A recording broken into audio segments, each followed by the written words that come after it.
Chers amis, Shalom, Uvracha, Erev Tov, Veshem Hashem Naaseh, Ve'natzliach. Nous sommes jeudi soir, 1er du mois de juin, déjà Yud Gimel du mois de Sivan.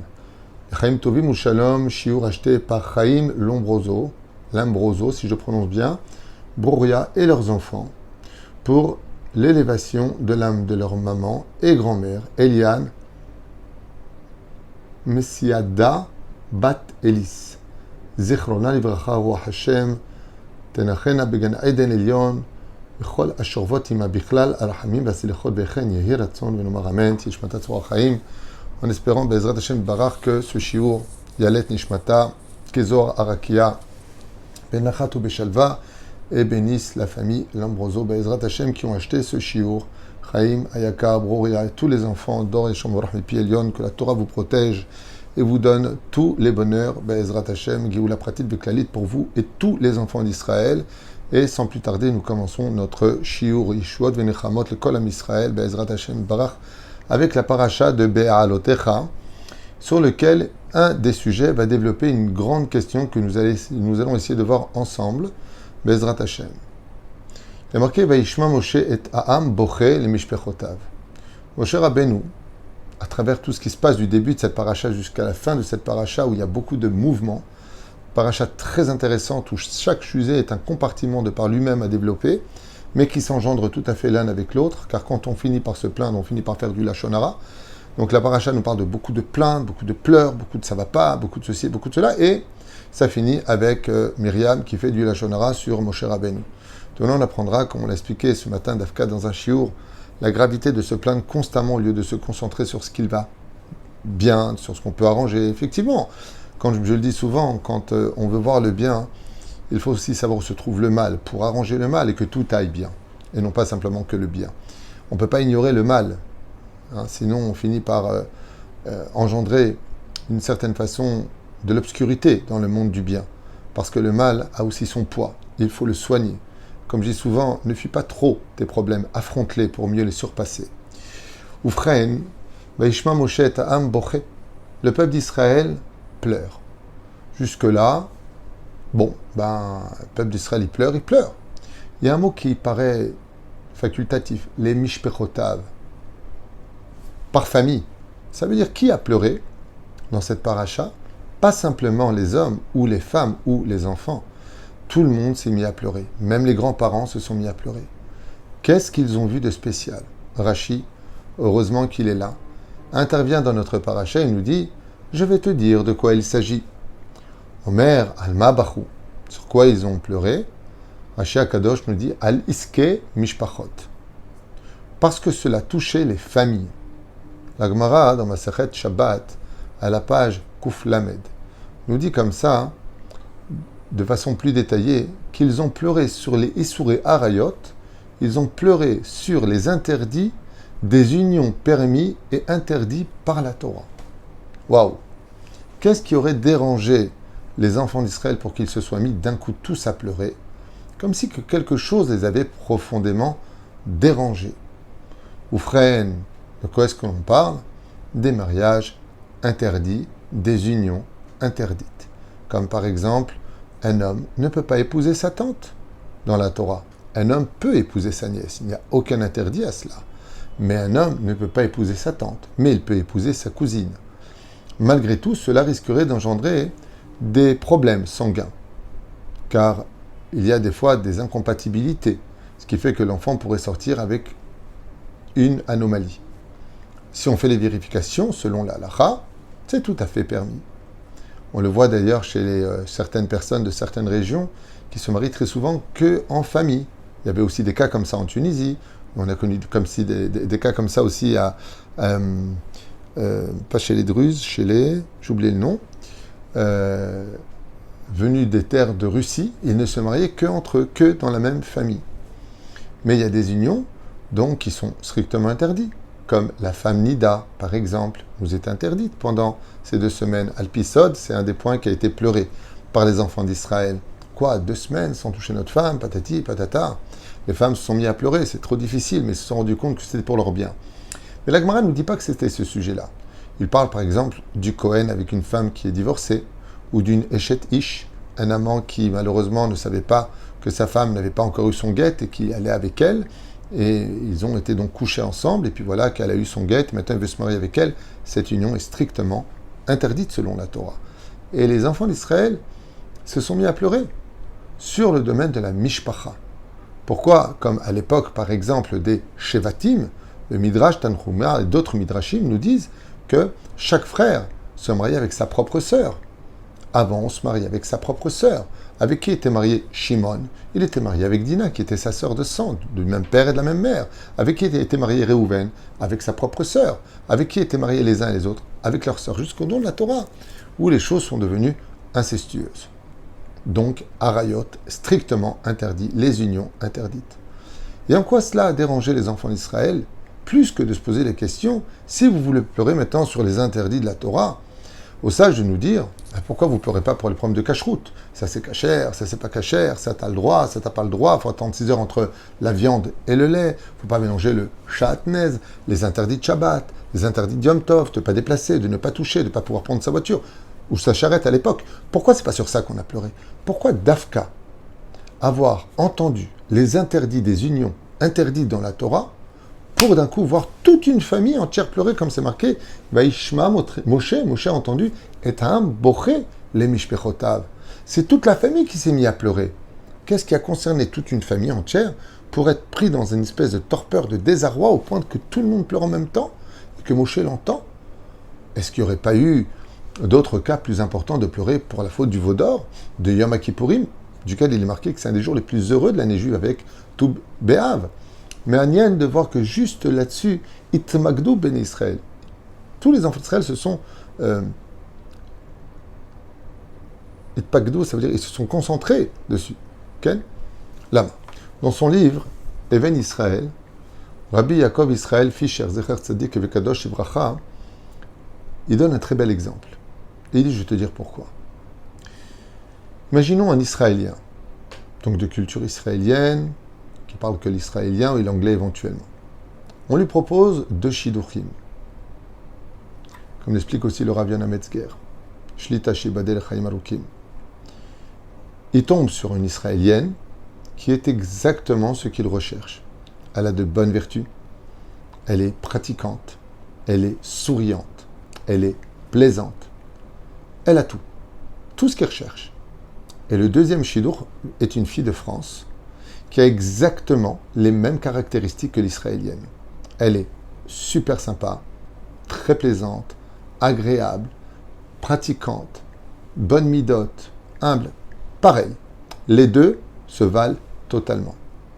Le Rav Yaakov Fischer al-Vashalom, Rabbi Yaakov Israël Fischer al-Vashalom, il dit, il est évident que l'israélien, si les deux sont valables pour lui, il va épouser l'israélienne. Velama. Il dit qu'il pachout meod. C'est évident qu'il va la choisir. Car c'est la même mentalité, la même langue, la même culture, les mêmes traditions. Ils connaissent le pays. Chacun a l'habitude, ils comprennent le slang, le slang entre eux. Ils savent très bien les deux c'est quoi une école israélienne, l'évolution du pays, l'histoire du pays. Ils l'ont vécu par leurs propres parents. Ils ont connu les mêmes effets, les mêmes guerres, les mêmes bombes, les mêmes sirènes.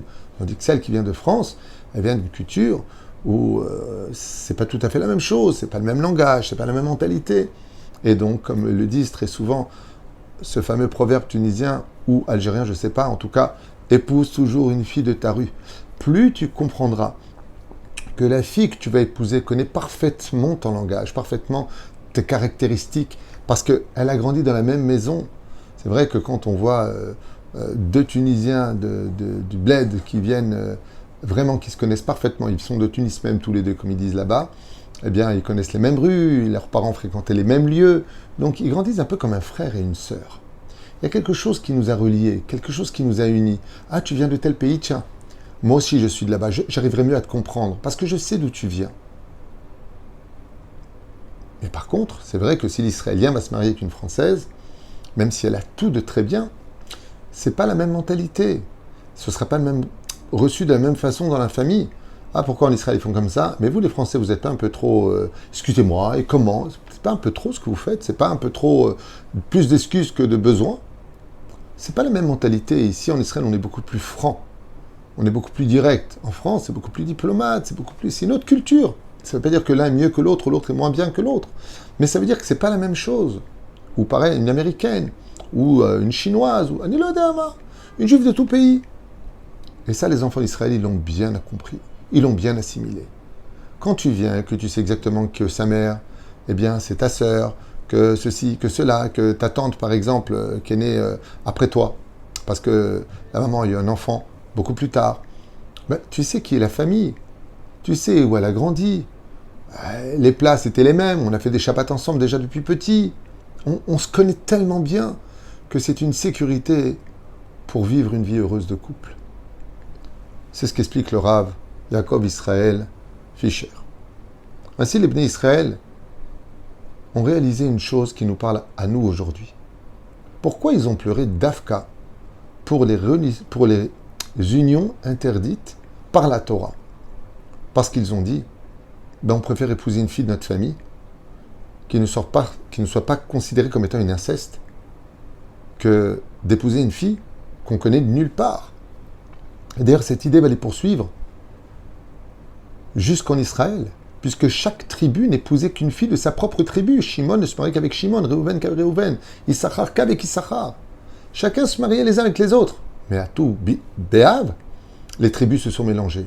Et d'un coup, on a vu une tribu de Gad épouser une tribu de Asher. On a vu les tribus se mélanger.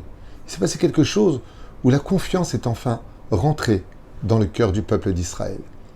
Si on est un peu plus mamie que cette question-là qui est extraordinaire, on va essayer de comprendre ce que nous apprend la Torah. Écoutez bien.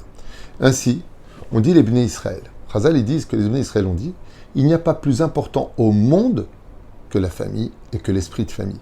Car quand la famille va bien, et qu'ils se connaissent, et qu'ils s'aiment, et qu'ils se respectent, parce que de toute façon, on était une famille avant de créer notre propre famille, c'est ce qu'ils pensaient, c'est la base de toute la réussite d'une vie entière, sur le domaine spirituel, matériel, le shalom, l'éducation, le mazal, tout rentre parfaitement, parce qu'on se connaît très bien.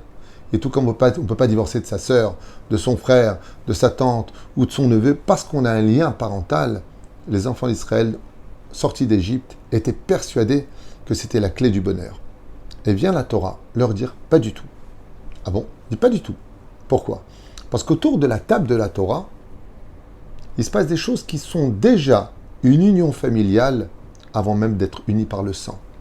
Bon, on irait al même doubar. Il dit comme ça, hein. Donc je finis ce que dit Chazal. Donc pourquoi nous interdire un proche parent et considérer cela comme de l'inceste? Donc un interdit formel de la Torah, ou une femme qui nous serait strictement interdite alors qu'on l'aime, comme un Cohen qui rencontrerait une fille divorcée ou une convertie avec qui il voudrait vraiment partager sa vie, parce qu'ils se connaissent depuis longtemps, qui nous connaît mieux qu'une étrangère. En d'autres termes, il dit pourquoi pas prendre celui qui est plus proche de moi que quelqu'un que je ne connais pas ni d'Adam ni d'Ève. Et c'est à propos d'Adam de Ève que je voudrais justement parler. La réponse que Moshe leur a donnée est la réponse que Dieu a donnée à Moshe pour transmettre aux enfants d'Israël. Il leur a dit comme ça. N'oubliez pas qui fait les couples. C'est moi, dit Hachem. Je sais ce qui est bon pour vous et je vous connais mieux que vous ne connaissiez. N'oubliez pas qu'à la création du monde, quand j'ai créé toutes les créatures et les animaux, je les ai tous créés par couple. Ils sont nés de façon naturelle. Tous les couples, Dieu a créé les éléphants, il a créé l'éléphant. Le cheval, il a créé la jument. L'âne, l'ânesse. Tout le monde a été créé. Sauf Adam. Quand il a créé Adam Arishon, il était unique.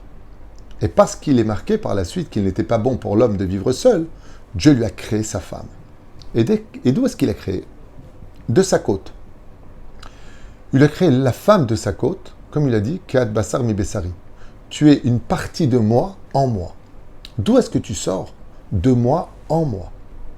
Et le Créateur du monde a promis que cette même révélation de la Torah dans le premier couple de l'histoire, où Adam et Ève auront pour but de faire un dans le couple, parce que vous savez qu'un couple, c'est pas un, c'est trois. Un couple, c'est toujours trois. C'est pas un, c'est pas deux, c'est pas trois. Un couple, ça fait trois. Pourquoi? Parce que si un couple, ça fait 1 plus 1 égale 1, ben, ça veut dire que l'autre, qui est un étranger qui rentre dans mon univers, dans ma vie à moi, est obligé de s'effacer face à ma volonté puisque je ne viens pas de la même culture que toi, c'est ce que craignaient les enfants d'Israël. Ça veut dire que ce qui va se passer maintenant, c'est que les choses vont marcher comme moi je le veux, mais toi tu as un autre caractère, tu as une autre culture, tu as une autre façon de penser. Donc si 1 plus 1 égale 1, ben c'est qu'il y en a un qui s'écrase, il y en a un qui n'existe plus. Si 1 plus 1 égale 2, ça fait dualité. Donc automatiquement, comme vous l'avez bien compris, on va droit vers une catastrophe. Pourquoi? C'est chacun sa vie. On n'a rien à faire ensemble, on est colocataires, on ne partage plus rien, on n'est jamais d'accord sur rien, on n'est pas sur le même diapason. Résultat, on s'est peut-être trompé. Voilà ce que vont penser les gens. 1 plus 1 égale 3. Il y a toi, il y a moi, et il y a Dieu entre nous qui nous unit. Autre explication plutôt à aspect psychologique, il y a toi tel que tu es, il y a moi tel que je suis, ne me change pas, je ne te change pas. Mais il y a une autre dimension qui va nous unir, il y a le nous. C'est pour ça d'ailleurs que je dis souvent, elles sont un petit peu imagées, parce que ce n'est pas les mêmes lettres, mais quand on demande la main, on a l'habitude de se mettre à genoux. Je, après nous. On passe de je à nous. Voilà, vous l'avez bien compris. Et donc, c'est ce qu'a dit Akadosh Baruch Hu. Il leur a dit, regardez, quand j'ai créé Adam et Ève, il n'y avait que eux sur Terre. Adam, il n'aurait pas pu épouser une autre femme, parce que, comme dit le Zohar, il a essayé de voir parmi les femelles du monde animalier et de toutes les créatures créées par Dieu, qui pourrait aller avec lui, qui pourrait être sa femme. Et s'est rendu compte que ce n'était pas du tout Matim, que l'homme a été créé pour la femme dans la Torah, et donc il a tout simplement pris sa femme Ève, qui était unique au monde. Il leur a dit, vous n'avez pas compris aux enfants d'Israël. Quand vous allez trouver une étrangère, une fille juive, qui est celle qui vous est permis, c'est qu'elle vient de moi. Quand vous rencontrez votre zivoug, et que ce zivoug que vous avez dans vos vies, il vient de moi, c'est moi qui l'ai fait. Comment on peut savoir si ça vient de Dieu ou pas? C'est pas compliqué du tout. Si ce zivoug, il est permis par la Torah, ça vient de Dieu. S'il n'est pas permis par la Torah, c'est pas la peine d'être un Cohen qui va me pleurer en me disant, mais je suis amoureux d'elle, c'est la femme de ma vie. C'est pas pour toi, Baba. Un Cohen qui rencontre une fille, comme j'ai déjà expliqué dans d'autres shiurim, selon la Torah, pas moi, moi je suis pas là pour parler et dire aux gens ce qu'ils ont à faire. Selon le judaïsme, demande à vos rabbanim. Si tu rencontres une fille juive, gentille, qui a de bonnes midotes, qui a fait tchouva et tova, mais qui a connu un non-juif avec qui elle a couché avant, et elle a fait tchouva depuis, elle veut se marier avec un Cohen, elle ne le peut pas selon la Torah. Selon la Torah, même si elle fait tchouva, elle ne le peut pas. Cette union ne vient pas de Dieu. Oui, mais on s'aime. C'est le seul homme que j'aimerais dans ma vie. En malasot, mamie. En malasot. Cette union est interdite. Tu veux te marier avec, tu fais ce que tu veux. Tu vas le cacher au Beddin, quand tu vas te marier au consistoire, tu vas le cacher à la rabbanoute, mais tu ne peux pas le cacher à Dieu. Et donc ce couple-là, il ne montera pas bien. Il y aura beaucoup d'interférences, beaucoup de choses qui ne vont pas porter de beracha. Parce que tous les couples interdits n'ont pas de bénédiction. Et c'est pour ça que quand le mari et la femme se trouvent et qu'on les marie, on fait les Sheva Brachot. Il y a les 7 bénédictions qui correspondent des 7 jours de la création. Et aux 7 Sfirot, Chesed Tiferet, Givorat, Od Netzach et Sod Malchut. Ça veut dire que le Créateur du monde te dit, dis aux enfants d'Israël qu'ils arrêtent de pleurer. Parce que les unions que je vais leur mettre sur leur chemin, qui sont, eux, hors de l'inceste, c'est-à-dire hors de l'interdit de l'union conjugale, ils viennent de moi. Et ce que ne savent pas les enfants d'Israël, c'est que tout comme Adam et Ève, quand je les ai créés, Adam et Ève, quand je les ai créés, ils étaient qu'une seule âme, puisque Ève était dans le dos d'Adam Arishon. Sache que je ferai en sorte que le couple, quand ils se rencontreront, ce seront 2 âmes qui ont grandi. En réalité, une âme qui s'est scindée en 2 âmes qui ont grandi juste dans 2 corps différents, et que quand ils se rencontreront, ils n'auront pas besoin d'être de la même famille, ils n'auront pas besoin d'avoir vécu dans la même culture. Ils peuvent tout à fait se rencontrer, et si je vis avec eux, ils n'auront pas de problème, bien au contraire. Comme l'explique d'ailleurs Rabbi Yonatan Eifshitz, Zecher Tzadik Vekadosh Ibracha, qui dit, vous verrez toujours que les couples, quand ils s'aiment vraiment, à l'image de Adam Arishon qui a donné sa côte, vous vous rendez compte? C'est là. Il a fait don d'une partie de lui pour sa femme. Et donc la femme vient lui donner tout son amour pour lui. L'amour, c'est donner. Mais dans les 2 sens. Et automatiquement, Rabbi Nathan Eifshitz dit, quand un couple se complète parfaitement, qu'on appelle les opposés complémentaires, vous verrez que Dieu fera un miracle. Inexplicable. Presque surnaturel, mais reste naturel. Quand on les voit, on dirait un frère et une sœur. Ils finissent avec le temps par se ressembler physiquement. Pourquoi? Parce qu'en réalité, l'âme finit par transpercer les pores, la peau, et prendre le physique réel de ce qu'ils sont. C'est-à-dire que si on sortait un couple, de leur corps. On dirait les âmes, mais c'est des sosies. Mais à l'intérieur du corps, ils sont différents parce que ce sont deux étuis différents. Et c'est cela qu'on craint les enfants d'Israël. Ce message, pour moi, il est important. Parce qu'on voit ici, Vaishma Moshe et Aham bochel et mishpechotav. Les familles sont mises à pleurer. Il y a une chose qu'on a été capable de comprendre de façon extraordinaire quand on est sorti d'Égypte, c'est que quand on est rentré en Égypte, il y a marqué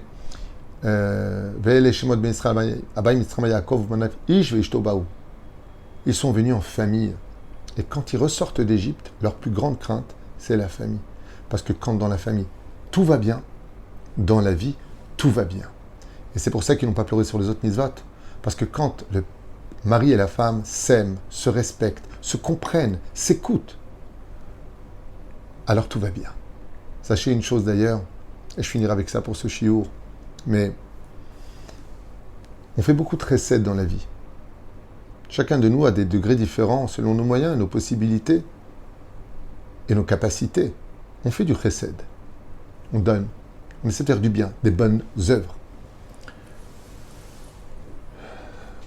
Mais je crois que, et surtout aujourd'hui,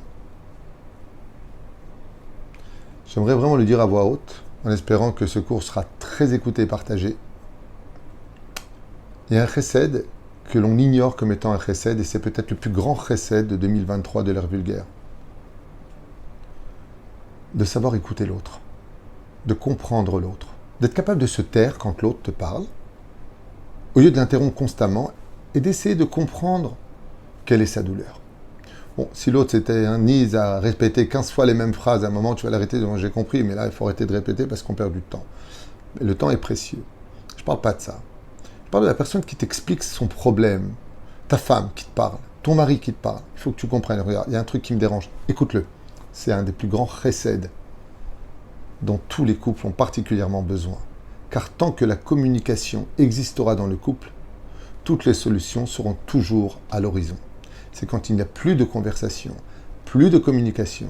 Et bien au contraire, dès qu'on parle, la colère intervient, que c'est déjà le début de la fin. La reine Bezrat Hashem, les enfants d'Israël se plaignent en famille, pas sur le Shabbat, pas sur la cacheroute, pas sur les interdits de la Torah, qui sont beaucoup plus nombreux que ce que la Torah nous demande. 365 interdits face à 248 mitzvot positives. Leur souci, c'est dès qu'on touche à la famille.